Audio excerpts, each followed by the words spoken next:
So this is our Biodesign workshop. So this is a follow-up to Qua's lecture on Intro to Biodesign, where we're going to go through the same process and in real time dissect need statements for you guys, with you guys. And then the second thing is also concept ideation. So we're going to go from needs finding into need screening and then end up at concept ideation. And we'll talk about basics of brainstorming as well. Okay, so yeah, it's a quick intro about myself. So this is there's a slide borrowed from the kickoff. So very, very quickly, I'm Deepak. I just graduated, so junior doctor now.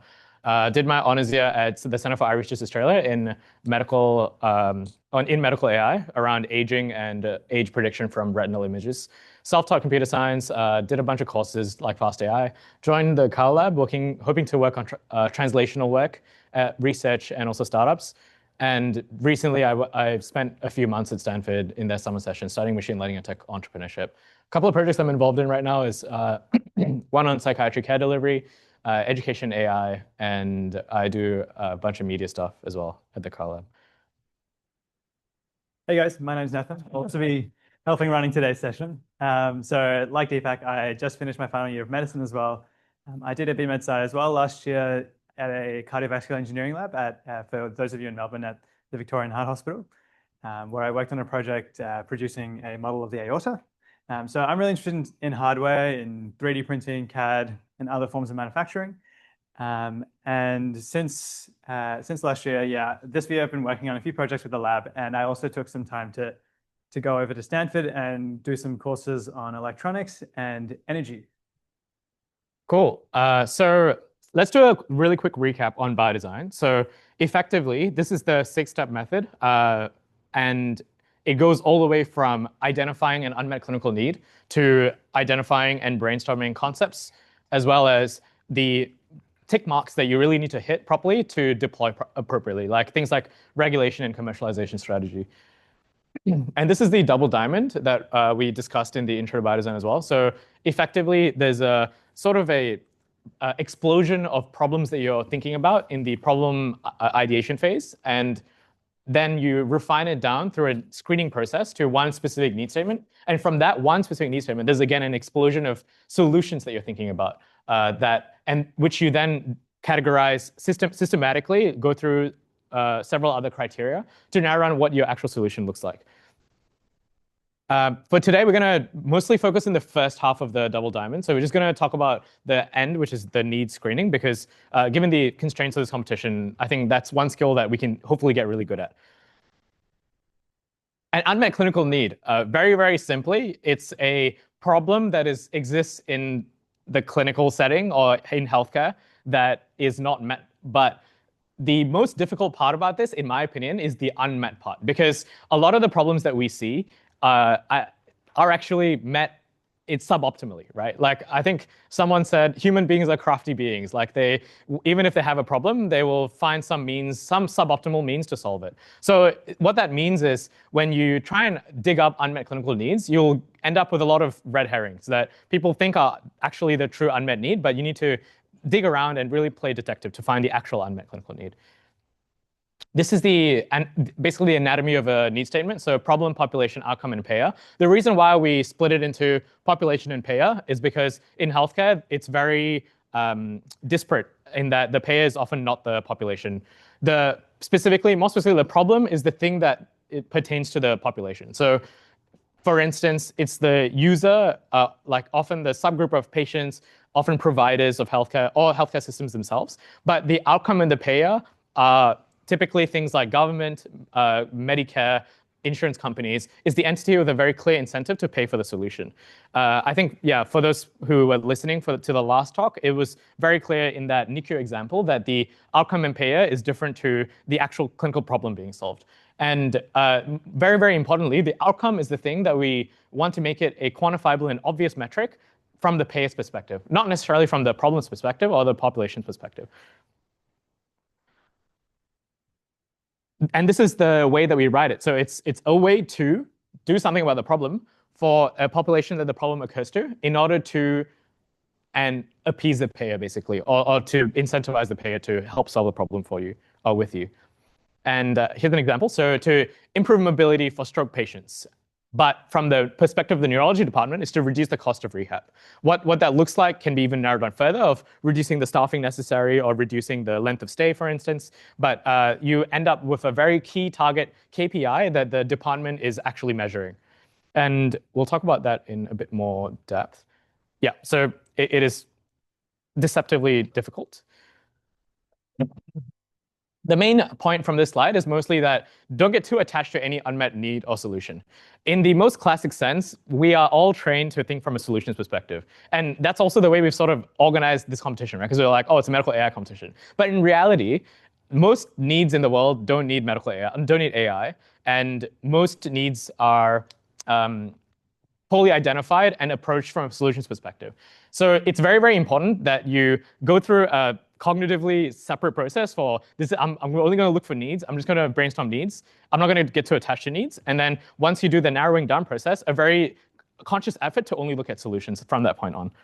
But in reality and in practice, often it's a recurring process where you refine your needs, you find solutions, and then you end up asking more questions to refine your needs again.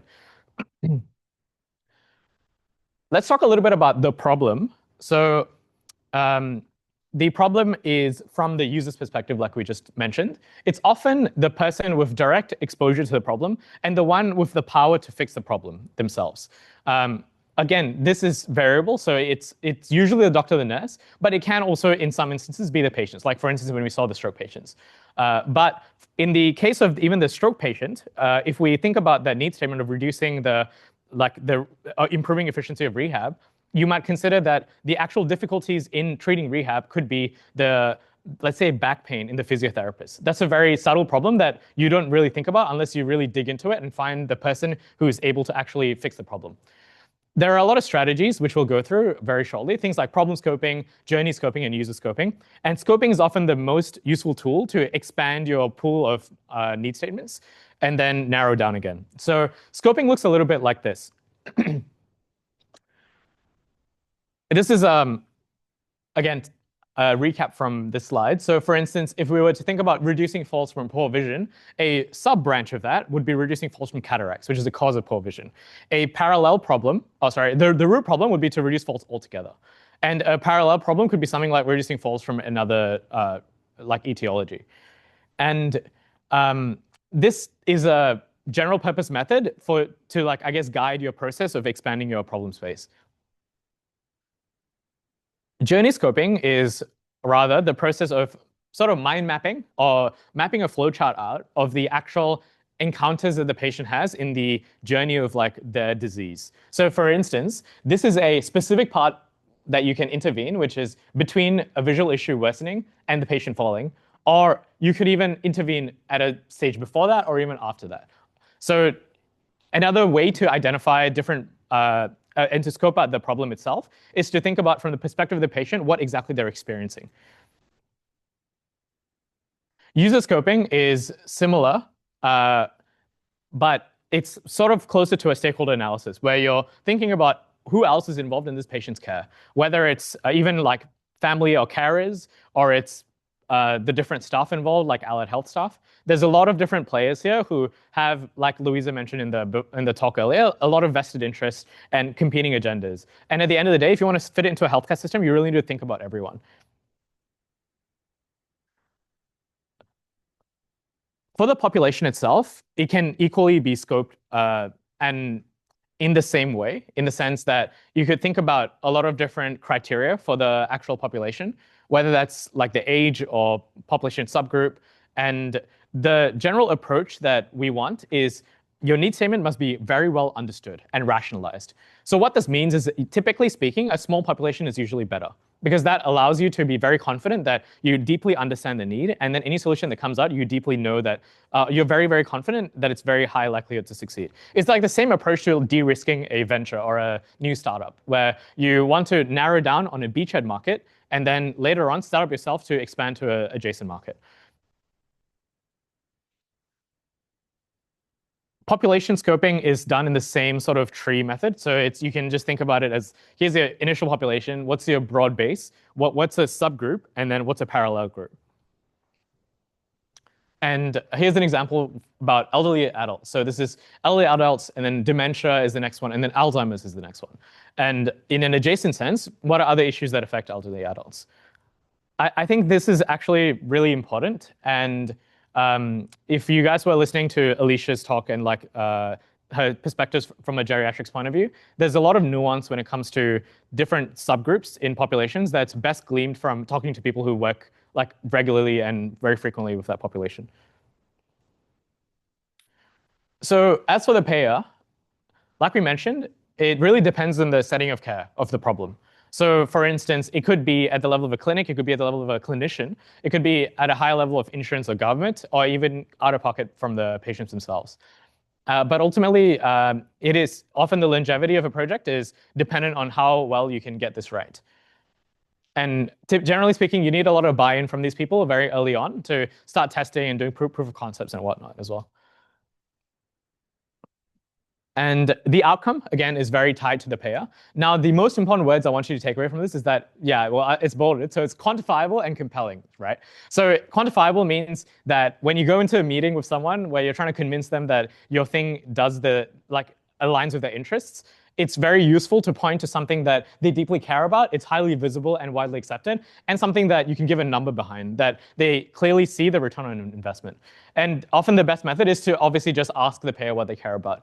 I think in Kwa's lecture, he mentioned that you can even look up the KPIs of a hospital. So you can even search up Monash Health KPIs, and then you can go through what the execs are thinking. The other approach is also looking at what gets penalized. So for instance, Safeguard Victoria started penalizing delirium cases, for instance, not too pretty recently. So what that means is you can play to both what the payer wants and also what the government is indirectly forcing the payer to want. Compelling outcomes is things like length of stay, readmission risk, infections, the amount of money spent per clinician, what specific focuses that the government has, and these are things that typically speaking you end up doing a lot of research around and talking to people to find out. Okay, so here are some common pitfalls that we've seen time and time again when we sort of run this course. So when it comes to a need statement, the reason why we were quite particular on saying the population is from the person having the problem and the payer is, or like the outcome is from the perspective of the payer, is because you need to identify the problem at all scales, if that sort of makes sense. The purpose of a need statement is to give you a one-line sentence that summarizes your strategy in a sense. So for instance, like when you say your need statement is to develop a coronary stent 4, you're immediately narrowing down your solution space. And this means that your strategy is immediately sort of extremely narrowed. It's important to recognize that needs finding is only the first step of the double diamond. So the next step means that if you narrow down in the solution space early on, it just really, really restricts you. And it's probably not the best idea to do that. Stating the need in the outcome. So this is a very, very common one, which is you and often reflects not doing enough research into the actual interests of the payer and the population. Yeah. The other two are need is stuck in current practice. So this is sort of improving efficiency of speed of fax machines, for instance. We do recognize that healthcare moves very slowly with innovation in a sense. And this could very well be a valid approach, but you just have to be mindful that what you're doing in the needs statement is going to affect your solution prototyping. So it's just a matter of fact that if you do that, you're going to be thinking about fax machines for your solutions, which you may or may not want to do. And relying on a negative is generally speaking not a great idea because it also equally restricts your solution space. Okay, so what we're going to do now is get you guys to hop onto Polev and share a couple of the need statements that you've come up with. I'll just bring it up too on my end. All right. Thanks, Aaron, for putting everything through. We've got a nice list Wait, here. we're still muted? No, Oh, is it through that? I get my bad. Go for it, sorry. Oh, yeah. So we'll have a look through some of the need statements now and look at especially the common threads first, and then we'll dissect down like a couple. Do you want to show your comment? Hey guys, just listen up. Guys. So there's a couple of things we can note. The first thing I wanted to point out was that some of these need statements actually have solutions embedded into the problem. Where was the one that I was particularly thinking of? Jaundice. That was so many. Okay, yeah. So this one, for example, a way to detect early jaundice, which is a reasonable problem to try and solve. But then when you throw in by using smartphone-based imaging, you've already narrowed yourself down to that being the limit of your solution. So you're only going to be using smartphone-based imaging. And so cases like that, you would want to keep your problem broader and not involve any sort of solution. So then you can investigate more solutions when you're brainstorming, as we'll talk about later. There was a similar case. Even this one perhaps might be a little too solution-based as well. So that's just a common pitfall that we want to try and avoid. Another pitfall that we've seen a few times here is that we might generally just say for the government as the payer, for example. But we kind of have to really think about what is would the government be paying for this, and is this specific outcome something that the government is measuring and will make a difference to them. So, for example, if we take this one here, a way to improve multiple sclerosis flare management for rural communities to reduce related hospital admissions by 5% for the government. What is the role of the government here in terms of reducing that? Is this something that they're measuring? Is this something that they're going to actually, obviously you'd love the government to care about it, but is this something that the government would put money into to reduce? Yeah. Do you want to comment? Do you remember like the project, the global health one for Australia? Was it trichomoniasis?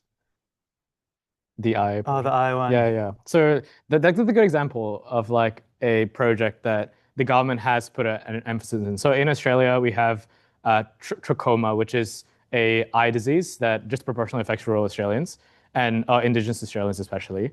And one of the main KPIs the government was looking for was like a specific percentage of prevalence.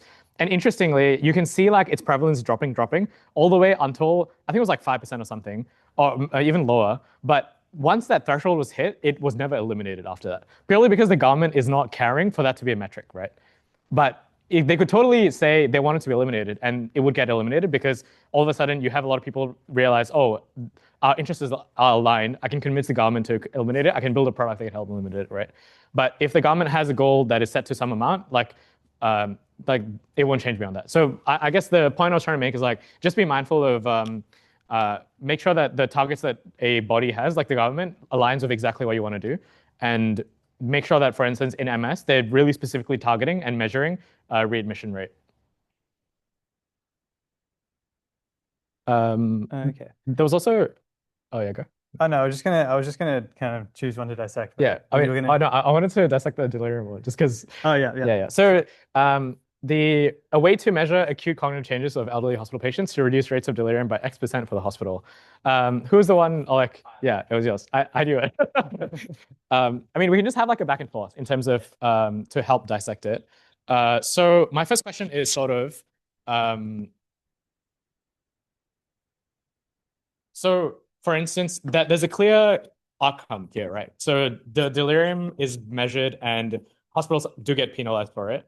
There is, I think, I can't remember the details, but it's like the National Safety Framework or something, which like mandates like stuff like that. So what do you think the issue is?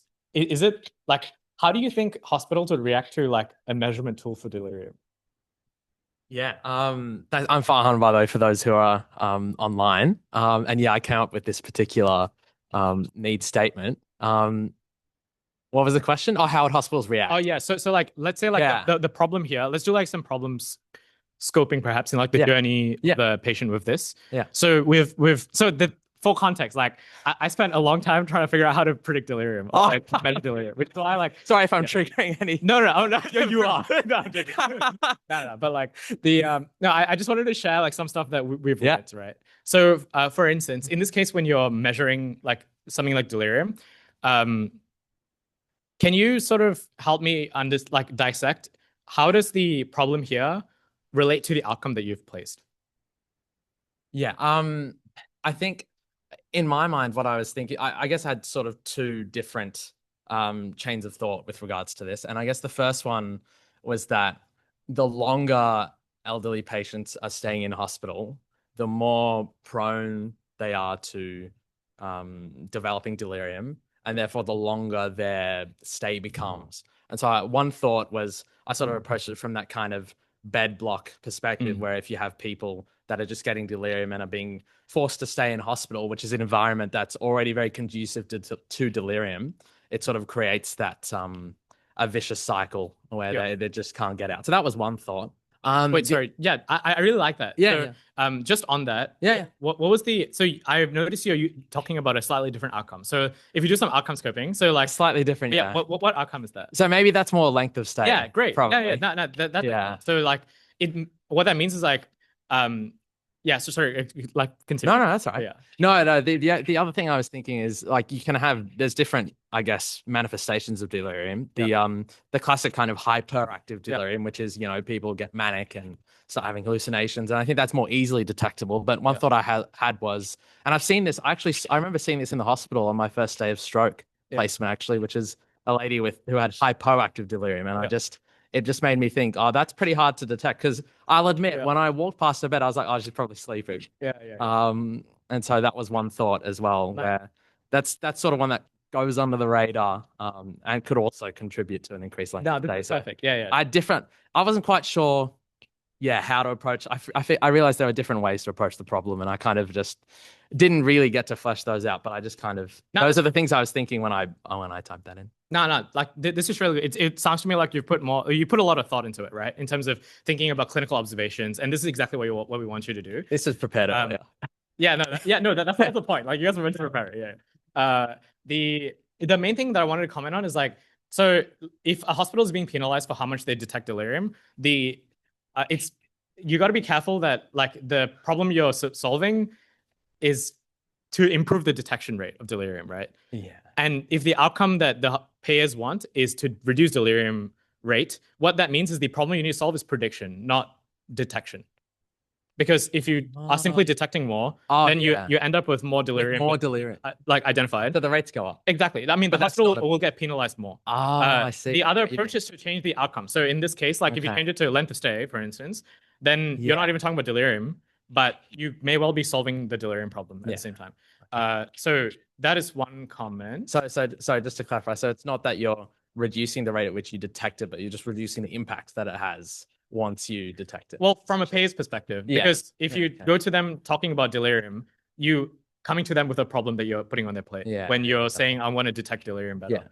I mean, there's a lot of nuance to this in terms of there are like champions for delirium, like detection, and like nurses who would really want to improve the like diagnosis rate, right? So like, of course, like from a clinical perspective, everyone cares about detecting it, but you just have to be careful from like the perspective of a payer. Like their interest might look slightly different, right?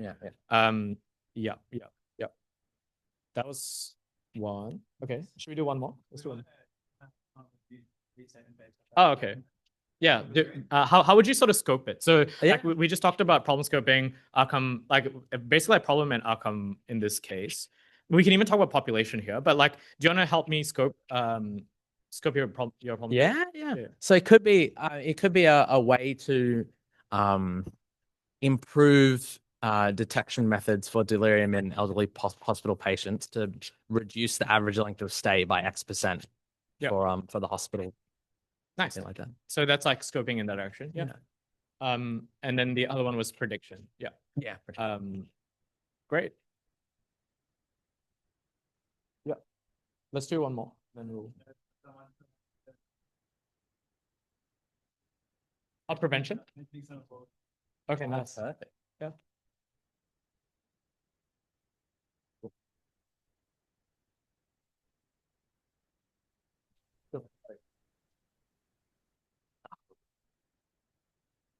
All right, so this one is a way to improve early detection of type 2 diabetes for high-risk adults in order to achieve reduction in preventable diabetes in ED presentations for hospitals. Who was this? Great. We'll just have like a dialogue where we like talk about the new stuff. Yeah. Here you go. Wait, what do you want me to say? Oh no, nothing. No, that's all right. Like, okay, yeah. Can you give me a bit of your thought process behind this need statement? Yeah, so I think we had a think about it and thought that this one might be a bit more difficult because it would have to be it would have to be like a bit more patient-sided, and it would probably be harder for like patients to like want to like go out of their way to like maybe input or like take pictures of themselves or input like information such as like their weight and stuff like that. Yeah. To like implement this solution. So I think we had a thought to maybe veer away from this one. Okay, sure. So that's kind of talking more about the solution. But when we're thinking about this problem, I guess there's one thing that we've kind of come across is that preventable diseases are actually really hard to deal with in terms of the payment structure that we have, right? So a lot of the way that, especially in Australia, like the incentives are usually for treating diseases rather than preventing diseases, because who gets paid for preventing diseases? And so diabetes is like a great case, and there's a lot of chronic diseases that could be prevented if the right incentives were in place. But things like this are often just very difficult because yes, hospitals can pay for something which might detect diabetes, but how does that affect their funding? How are they going to get more money from that process?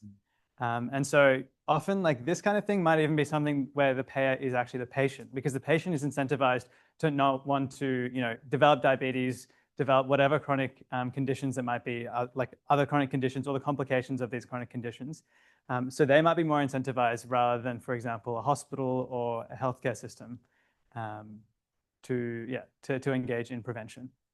Does that make some sort of sense? Yeah. Cool. There's someone with a hand up in chat. Oh, yeah.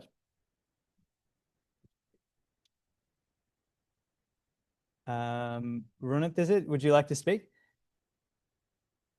Yes, so when we were talking about this problems need statement, so I had a similar point. So to achieve a reduction in preventable diabetes ED presentation for hospitals. So, like I had a similar point that hospitals are not going to pay for it. So it could the payer could be either be the government itself, because and the outcome will be in order to reduce healthcare spending on government healthcare spending on diabetes related complications for governments. So Yeah, that's a great point. I think to tie it into what's measured right now, like we could even think about coding, like medical coding, which is when the ICD diagnosis list which is how like your unstructured clinical notes turn into what the hospital gets billed for. And that could be something that it's already measured. And theoretically, you could measure a reduction in diabetes admissions for like DKA or something, or HHS. Yeah, that's a great point. Thanks for it. Should we move on? Yeah, let's keep going. All right. Yeah, all right.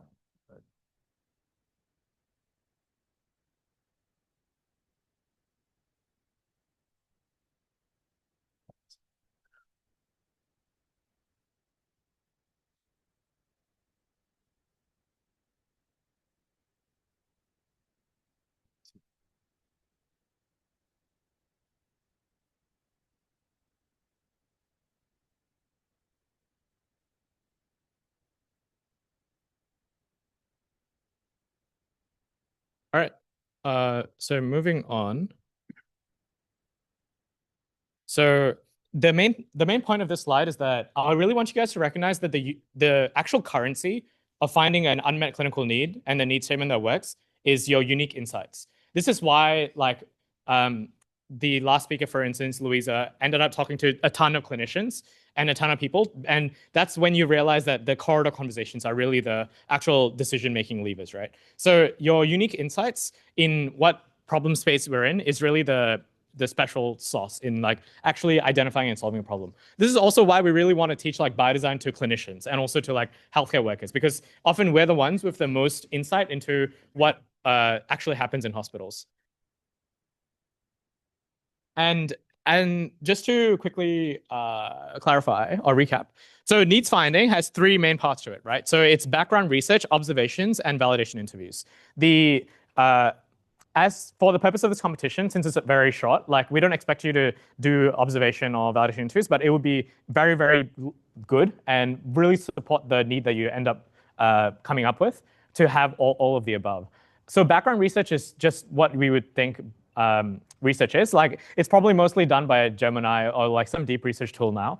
And it's sort of first initially when you have hundreds of need statements, you want to be very shallow in your actual early stage research to help you ask simple questions like how big is the market or what existing solutions are there and is this a real need? And those are sorts of the early questions you need to be able to answer. But at a deeper stage, as you're further sifting to and refining your needs, you want to get much more insight into the emerging space of solutions for this problem. You want specific stakeholder analysis of the entire journey of how this problem comes to be. And we call that late stage research. Observation is exactly what it says. So you want to go to the environment, and this is very good for gaining unique insights into the actual problem itself. And there are a lot of subtle things that you end up seeing as observation. So for instance, I'll give us an example. So if I was trying to help improve clinician learning on placement, or like as junior doctors, learning is very clinician dependent on how motivated you are to ask questions to your senior doctors.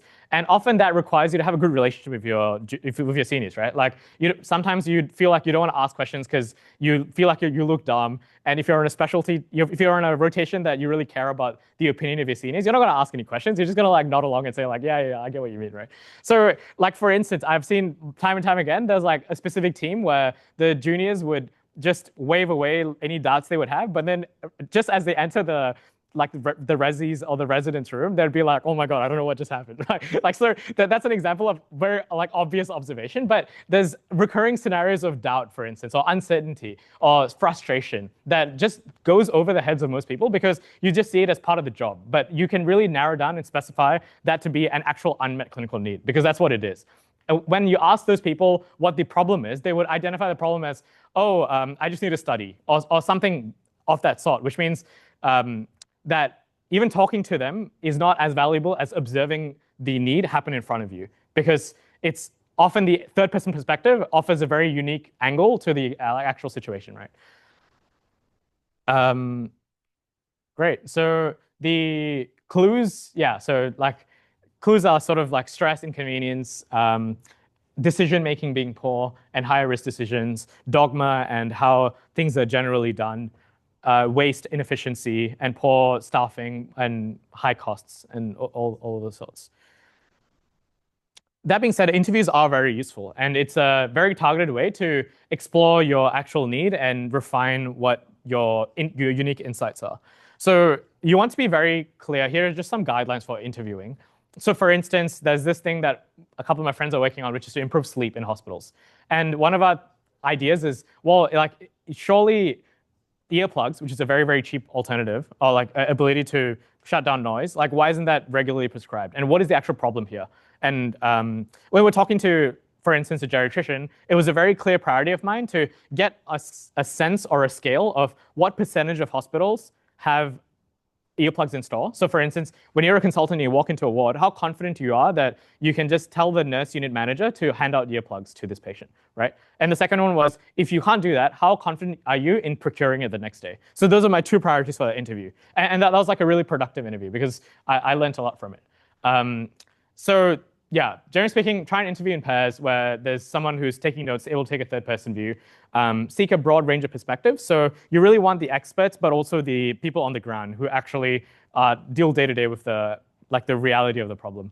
Because people can have abstract ideas and you can do a lot of research, but until you see it in practice, it looks like a very different beast. And always do debrief. Nowadays, you can record interviews and do scribing with AI tools. So for instance, I use Granola AI, which is like really, really good for MacBooks especially for scribing. So yeah, here are some guidelines for crafting questions, but I'm not going to go into it in any detail. But yeah, just be mindful of the language you're using and also being clear with your questions, because it's common for people to not get the right idea of exactly what you're trying to get at.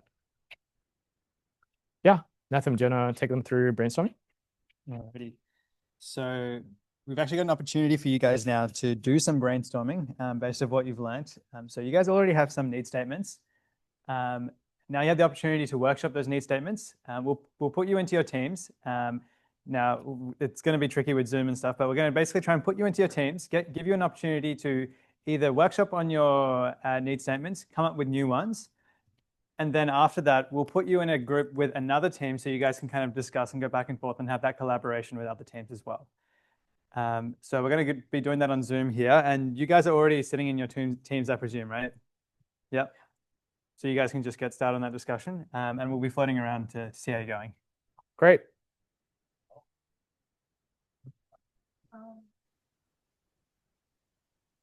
Okay, let's get on with it.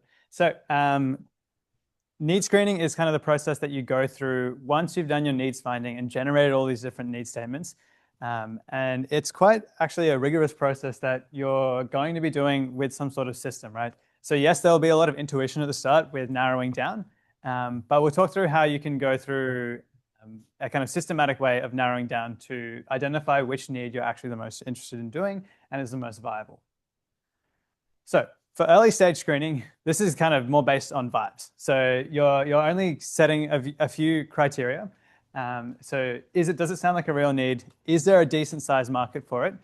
And one really important one that you might neglect is how interested is the team in actually doing this project? And I can speak from my personal experience in that there have been times where I've joined projects that, or like I've started off in a team doing a project, and we've gone down this process, and we get to say the end, identifying a particular need, and I've realized that I didn't find that need that interesting, or I didn't find the solutions that we were discussing to be something that I was interested in working on. And so, go ahead. Sorry, is that okay if I ask? Yeah, go for it, please. About weighting different criteria in that sense, like weighting them. Yeah. Just wait. You'll no. You're exactly right. So we will get onto that. So for the early stage, it's very binary, just yes or no for a couple of different questions. And what that's going to help us do is construct a table like this, right? So we've got our need statements, we've got our 3 criteria. We can just score them very simply, add up the scores, identify which ones are the best ones. We can adjust our criteria and repeat this process if we want for the early stage. And then we can move on to late stage screening. And so this is exactly what you were talking about. So this one is going to have more specific criteria. And here are some examples. You can workshop this yourself and choose your own criteria as well. And as you mentioned, we can actually weight them. So for example, here we've got patient impact being kind of the most important thing that we're interested in. And so we've double weighted that one. While, for example, costs, we have not considered to be as important. So in this example, patient impact refers to essentially like the level of impact that it'll have on a patient. So from very minimal to life-saving. If we're talking about treatment landscape, we're talking about what treatments already exist for this problem that you've already identified. And so this isn't the case of, it's a disease perhaps that you're trying to treat, but treatment landscape might change into some other sort of solution landscape depending on what kind of problem you're trying to solve. Reduction in overall costs. So one thing to keep in mind is that you can have solutions that increase the actual cost to whoever the payer is. And often in those cases, people actually aren't incentivized to do it, even if it has a great patient impact. If it costs them more, unfortunately, health systems will often just not pay for it. So keep that in mind. And positive impact to a large population just refers to how big is the population that you're going to be impacting. And so again, we do that and we give a score and weight that score, add up the total, and identify which ones are the best ones. And you can repeat this process until you've narrowed down to less than 10 needs. And then you can carefully dissect each one and eventually arrive on which need statement you're most interested in. So once you've decided on a need statement, we get to the fun part, which is brainstorming solutions. So before we can brainstorm a solution, we need to identify a set of acceptance criteria. So acceptance criteria is essentially a series of criteria that you'll be assessing your solutions against. So that can be split up into must-haves and nice-haves. Must-haves being things that you absolutely have to have, and without it, you would be rejecting that possible solution. While nice-to-haves, pretty self-explanatory, are things that are non-essential, but would be good if you have it. And then you may split those must-haves and nice-haves into 4 different categories to set up a table like this, where we've got efficacy, so how effective is your solution, the safety of your solution, so depending on what population or the people that are interacting with the solution, whether that be patients, clinicians, or other healthcare workers, the cost, and the ease of use. So ease of use refers to how well does this integrate into a clinician's workflow, into a patient's life? How much training does this solution require a user to have? How accessible is it for people? And so one example of this is for the need statement here, a way to improve adherence for oral contraceptive pill users who are trying to prevent pregnancy in order to reduce the number of missed pills. And so, for example, your must-have might be you want to decrease by one pill per month. Well, a nice-to-have would be ideally not a single pill is missed in a month. Or your cost might be, you want to keep it under $150 per year to the consumer. And you can even have costs that aren't directly just monetary. You can have social costs and other things as well that you can keep in mind. Okay, and then we get on to solution ideation. So when we're talking about a solution concept, we're talking about just an idea, the heart of whatever invention that you have envisioned is. So we're not talking about a fully fleshed out idea that has all those specifics put out. When you're brainstorming, what you're really trying to do is just get as many ideas down as possible. And so this requires being not that specific. It's just about having as many ideas as you can. And so the example here might be, the solution concept is just a mental health app to chat and track sleep. But once you've gone through this solution brainstorming and you've narrowed down a solution, maybe you've decided that this is a solution concept you like the most. So then to develop that further, then you might decide then, okay, how are we going to do it? So mental health app on iOS and Android with ChatGPT and sleep tracking. So for now, all we're looking to do is to generate solution concepts, not fully fleshed out solutions. Yeah, just adding on to the nice part is that the actual fleshed out solution, it links nicely to the PRD, right? If you guys remember from vibe coding, where that's the actual very highly detailed sort of technical document that you want to build from. So yeah. Okay, and then going into brainstorming, there's a technique called how might we questions that we can use to help stimulate our ideas. So how might we questions essentially take your need statement and your acceptance criteria and reframe them in different ways in order to be able to think about your problem from multiple angles. So for example, we might say for the previous example that we had regarding the oral contraceptive pill, a really simple how might we statement might be, how might we decrease missed pills? Now, I would like to ask people, can anyone think of any other how might we statements? And literally just pull out any of this info from the acceptance criteria or from the need statement. Can we think of any how might we statements? And even on Zoom, just put it in the chat or anyone else here in the room.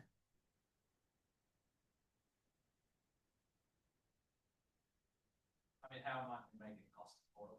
Yeah, how might we make it less than $150 per year? Great. Any other ideas?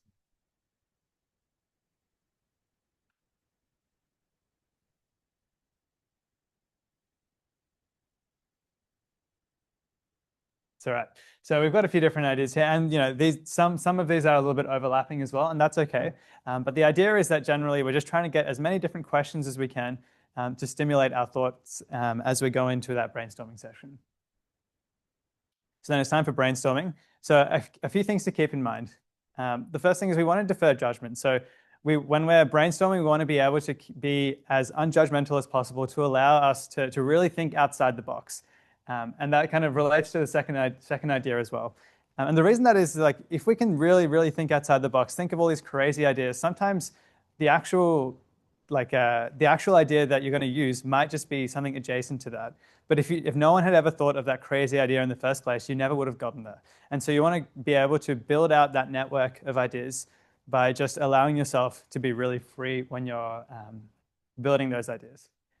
You also want to try and go for quantity in a limited amount of time. And this, because brainstorming can be a very arduous process. So you're just trying to smash out as many as you can. So for example, you might go for, okay, we want to, as a team, produce 100 possible solutions in 90 minutes.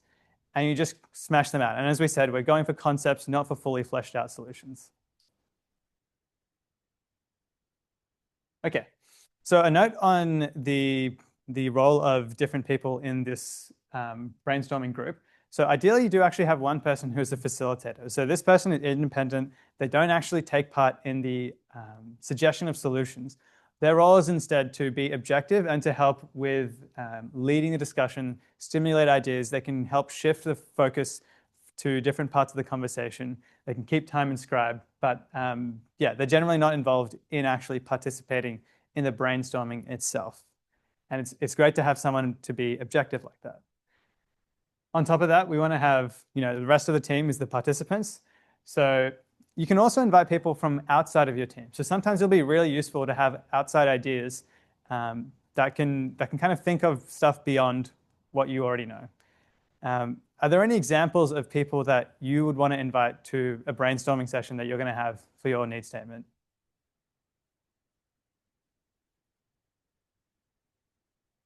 Anybody outside your team?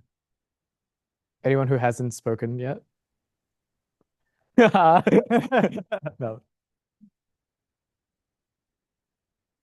Perfect. Yeah. So you want to invite clinicians that have a lot of experience. Great. Anyone else you might want?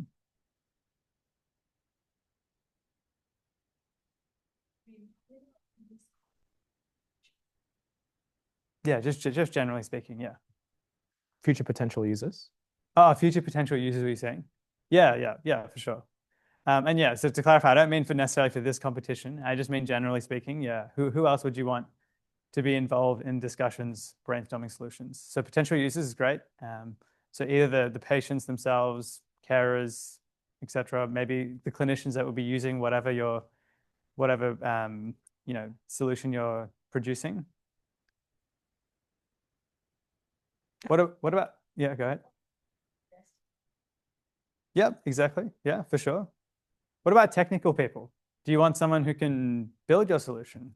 Are you going to be, building that yourself? If it's a device, are you going to be building that yourself, or would you like someone else there? Like, what other kind of people would we want? Think outside of healthcare. Sorry? Yeah, engineers, exactly. So say you're working on some sort of AI-related solution. Maybe you want someone who's a software engineer. If you're working on some sort of electronic device, maybe you want an electrical engineer, mechanical engineer, mechatronics engineer. So there's so many other people outside of healthcare that you can get involved in this brainstorming process. As you mentioned, we can also have business people as well who can keep that in mind. Now, I just wanted to come back to clinical experts. Can anyone think of any downsides to having someone who's a leading expert in their field? Is there any downside to having someone like that in your brainstorming session?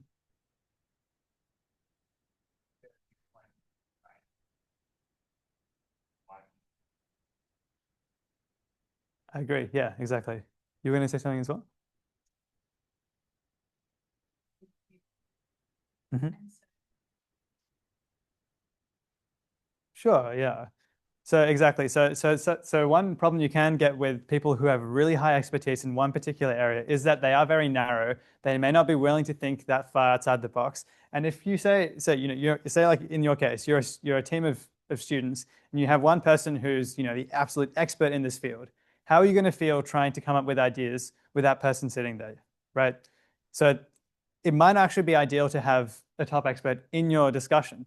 It might be better that, as Deepak was mentioning earlier, you want to interview various stakeholders, and they would be a perfect person to interview, to pick their brain, to figure out the real core kind of principles behind what you're investigating, right?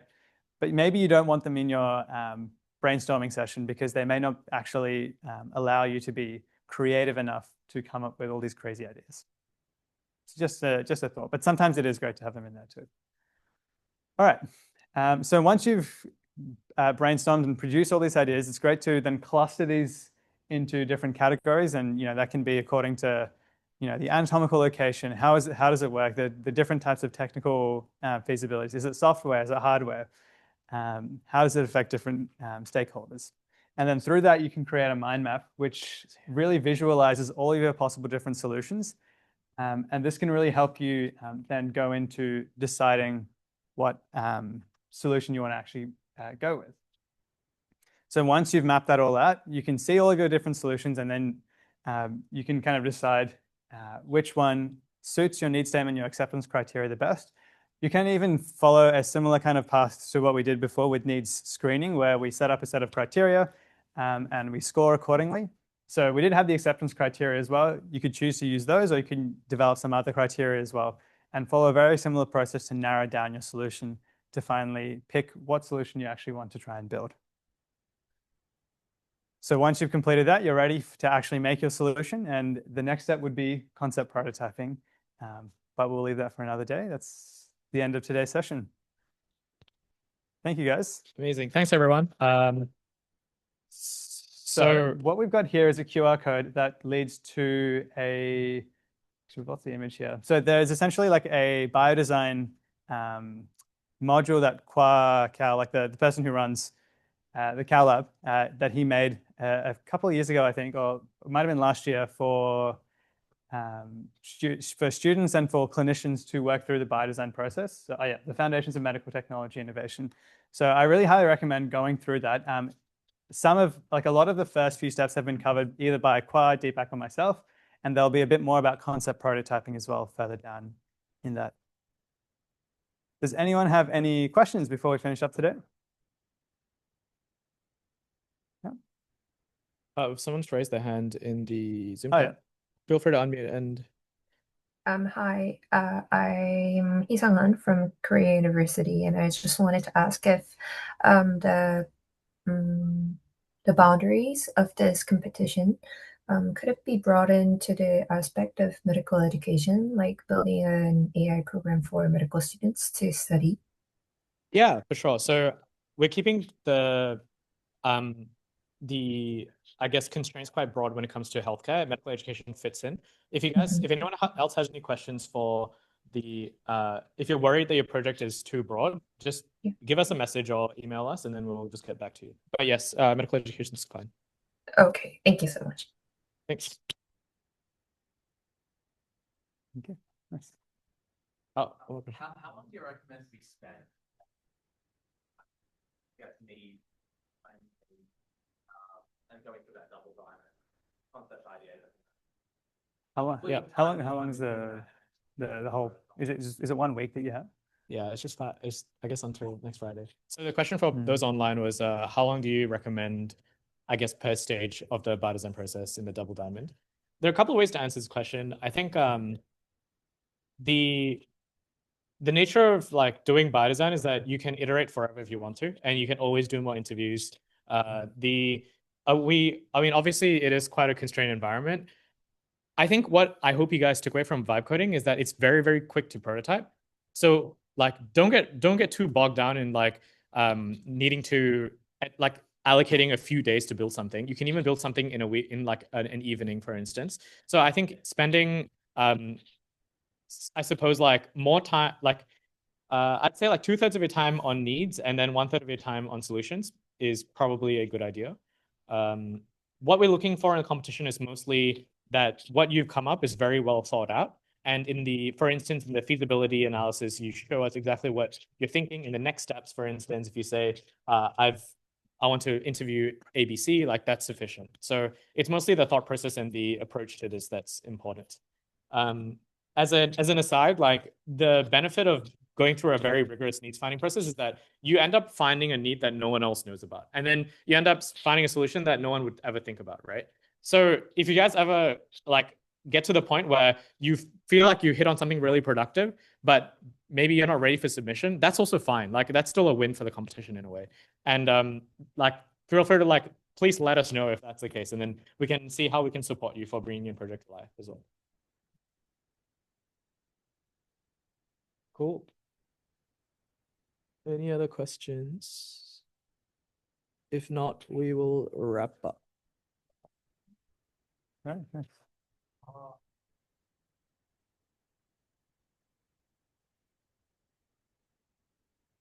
right, thanks everyone.